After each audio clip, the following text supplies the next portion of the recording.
डोंबिवलीत डॉक्टरांवर अरेरावी आणि महिला डॉक्टरांना धक्काबुक्की करण्याचं प्रकरण चांगलंच तापलंय. उपमुख्यमंत्री एकनाथ शिंदे यांच्या शिवसेनेचे नगरसेवक रमेश म्हात्रे यांच्या विरोधात विरोधक प्रचंड आक्रमक झाले असून सध्या या प्रकरणी म्हात्रे यांना पोलिसांनी अटक केली आहे. दरम्यान शिवसेना ठाकरे गटाचे आमदार आदित्य ठाकरे यांनी डोंबिवलीत येत या प्रकरणावरून रमेश म्हात्रे यांच्यावर सडकून टीका केली आहे.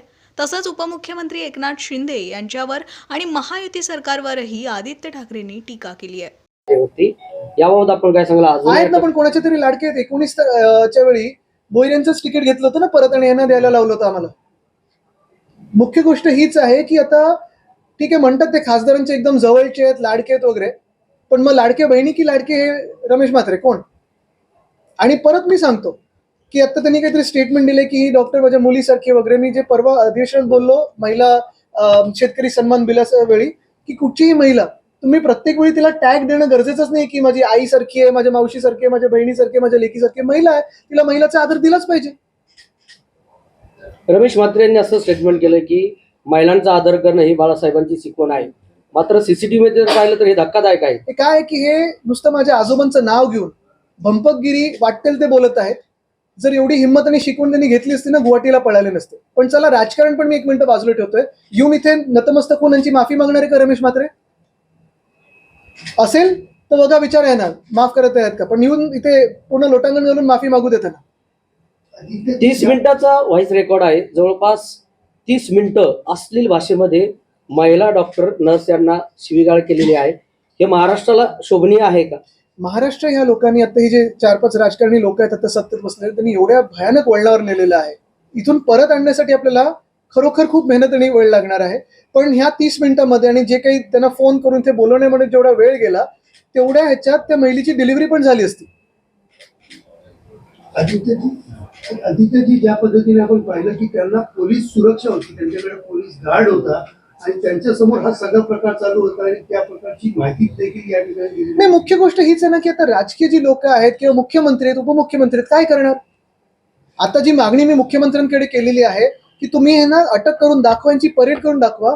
आणि उपमुख्यमंत्र्यांकडे नगरविकास खातं आहे.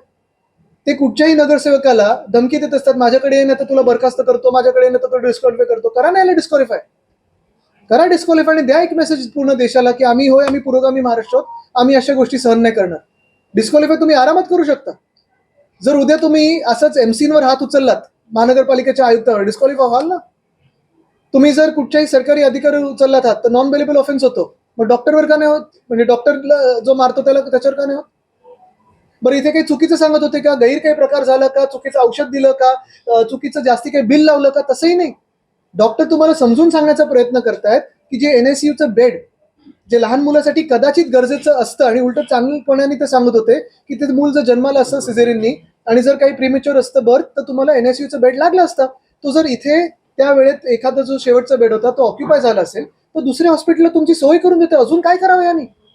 आदित्यजी, यापूर्वी 5 वेळा ह्या सॉरी, तुमचं कुठून हल्ले झाले. तुमचा आवाज येतो, तुम्ही दिसत नाही. ठीक आहे, 5 वेळा हल्ले झालेत आतापर्यंत, व्यवस्था केली जात नाहीये.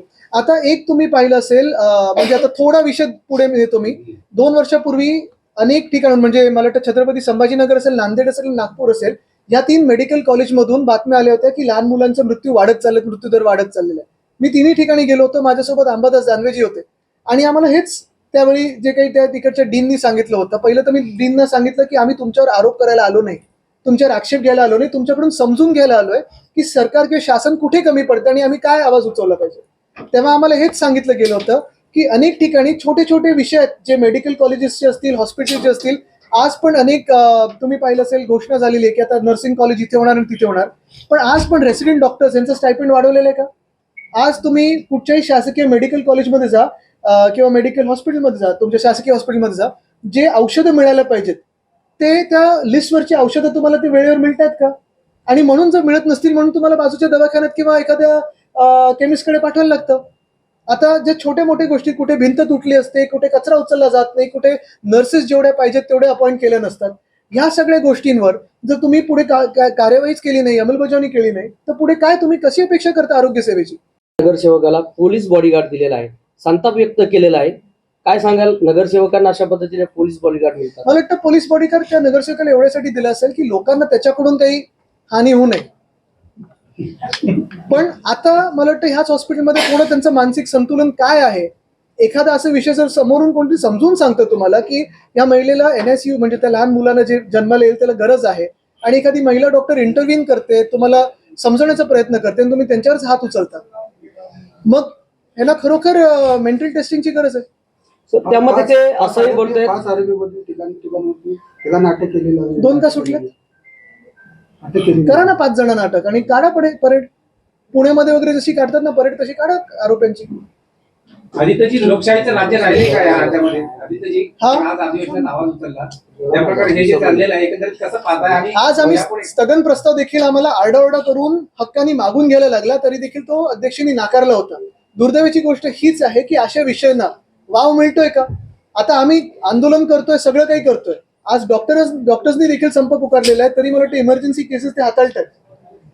आणि हेच डॉक्टर्स आहेत, मी तुम्हाला परत एकदा आठवण करून देतो, कोविडच्या काळी असेल किंवा आत्ता असेल, आपत्कालीन स्थितीत असेल किंवा आत्ता असेल, दिवस रात्र कधी तुम्ही 24 तास फोन केला तरी असतात. मग ही सगळी स्टंटबाजी जी करायची होती ना, हिंमत असेल ह्या रमेश म्हात्रेंना तर राम मंदिर लुटलं त्यांच्यावर हात उचला, जा बॉर्डरवर पाकिस्तानच्या समोर हात उचला. इथे तुम्ही दादागिरी करताना जे समाजात काही वाईट करतात त्यांच्यावर हात उचलून दाखवा ना. आदित्यजी जर झाल्यानंतर पत्रकार परिषद घेतली. आधी करायच्या आधी कसं करणार आम्ही? त्यांनी- अच्छा, मला वाटलं तुम्ही माझ्यामध्ये बोलताय. सॉरी. आरोपीने मारहाण केली आणि CCTV मध्ये 12 तासानंतर गुन्हा दाखल झाला, त्यानंतर FIR झाली आणि त्यानंतर त्यांची पत्रकार परिषद देखील होते आणि पोलिसांच्या हद्दीमध्ये त्या ठिकाणी ती पोलीस मला हेच वाटतं की आज त्यांनी पत्रकार परिषद घेण्याची हिंमत असेल किंवा निर्लज्जपणा असेल, हे सगळं जरी असलं तरी मुख्यमंत्री काय कारवाई करणार? मुख्यमंत्र्यांची इमेज आज स्टेकवर आहे. मुख्यमंत्री जर गृहमंत्री म्हणून आम्हाला सांगत असतात की आम्ही असा कडक कायदा केलाय आणि AI आणलंय आणि असं केलं आणि अमुक केलं आणि तमुक केलंय, मग एका नगरसेवकाला तुम्ही बरखास्त करणार का आणि त्याची परेड काढणार का?